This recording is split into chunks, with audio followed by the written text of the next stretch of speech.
स्पष्ट अर्थ के सपने क्या होते हैं और बाइबल हमें क्या सिखाता है इन सपनों के बारे में, चलिए इस वीडियो में आज हम जानते हैं। मैंने बहुत सारे लिंक्स डिस्क्रिप्शन में दिया है, जो इसमें मैंने बहुत सारे जो टीचिंग्स किए हैं उनका लिंक्स है। आप उस लिंक्स में ज़रूर जाइएगा और बहुत कुछ आप परमेश्वर के वचन में गहरा जान पाएंगे। एक कैटेगरी का सपना होता है और उसको कहते हैं कि स्पष्ट सपने, या इंग्लिश में अगर बताया जाए तो लूसिड ड्रीम्स। इसमें एक होता है संपूर्ण स्पष्ट सपने या फुल लूसिड ड्रीम्स। ये वो सपने होते हैं कि हम सपने देख रहे हैं लेकिन उस सपने में हमें संपूर्ण कंट्रोल है, उस सपने का कंट्रोल हमें मिला है और हम उस सपने को कंट्रोल कर रहे हैं। एक उदाहरण अगर हम देखते हैं कि पहला राजा 3:5 में जब परमेश्वर सोलोमन के पास आए और उसको एक सपना देकर कहा कि तुम्हें क्या चाहिए, तो सोलोमन ने ज्ञान मांगा, धन दौलत या शक्ति या अपने शत्रु के ऊपर विजय नहीं मांगा। तो उस सपने के द्वारा हम देखते हैं कि सोलोमन उस सपने में अपना कंट्रोल था। जब परमेश्वर सोलोमन से बात कर रहे थे तो सोलोमन अपने कंट्रोल से परमेश्वर को उत्तर दिया और उससे सोलोमन आशीष पाया। दूसरा होता है पार्शियल कंट्रोल, माने जिसमें आपको थोड़ा ही कंट्रोल होता है, पूरा कंट्रोल नहीं होता है। ये सपने को समझना भी बहुत जरूरी है क्योंकि इस सपने में हमें पूरा कंट्रोल नहीं मिलता है। इसको कहते हैं पार्शियल लूसिड ड्रीम्स। ऐसे सपने जब आते हैं तो इसका मतलब ये है कि हम परमेश्वर बता रहे हैं कि आप परमेश्वर को पूरा कंट्रोल नहीं दे रहे हैं। इसलिए नीति वचन 16:9 में लिखा है कि मनुष्य बहुत सारे संकल्प करते हैं लेकिन परमेश्वर ही उनके कदमों को आगे बढ़ाते हैं। तो ये जो अवेयरनेस है, ये जो डायरेक्शन है, ये हमें परमेश्वर की ओर से आना चाहिए। इस समझने वाले सपने में एक चीज हमको समझना बहुत जरूरी है कि जब ऐसे सपने आते हैं तो ऐसे सपनों में एक स्पिरिचुअल अवेयरनेस होता है, मतलब एक आत्मिक जागृति होता है। फिलिपियंस 5:14 में पौलुस कहते हैं कि जागो सोने वालों, ताकि परमेश्वर आपके ऊपर प्रज्वलित हो सके।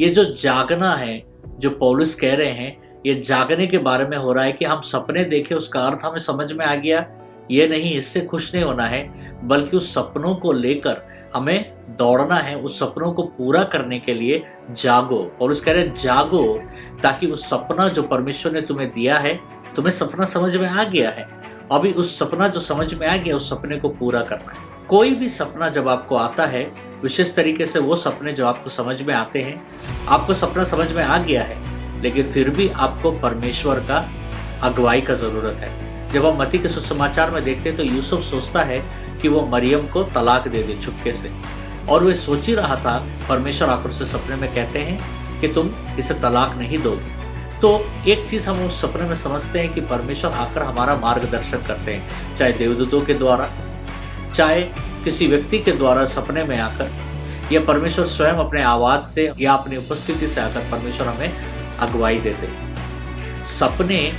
के माध्यम से परमेश्वर हमारे जीवन के बारे में, हमारे भविष्य के बारे में हमें बताते हैं। बहुत सारे सपने हमें समझ में नहीं आते, लेकिन परमेश्वर हमें ऐसे सपने नहीं देता है हमेशा कि जिसको हम समझ नहीं पाए।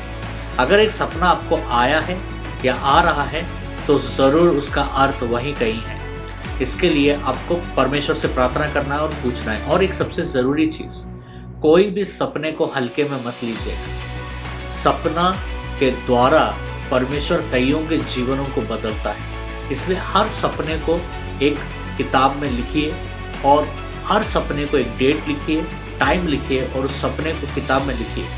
और कभी कभी क्या होता है, हमारे जीवन में ऐसे समस्याओं में हम पड़ जाते हैं तो हम उस किताब को खोल के देखिए।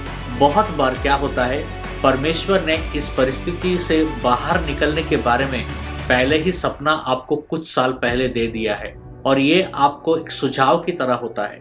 जब मैंने बहुत जन जो आत्मिक जीवन में बड़े हुए हैं उनसे मैंने जब बात किया, उन्होंने कहा हमारे सवाल का जवाब या हमारे परिस्थिति से जो हम गुजर रहे हैं उसका जवाब परमेश्वर ने 4 साल पहले, 5 साल पहले सपने में बताया, लेकिन हम भूल गए।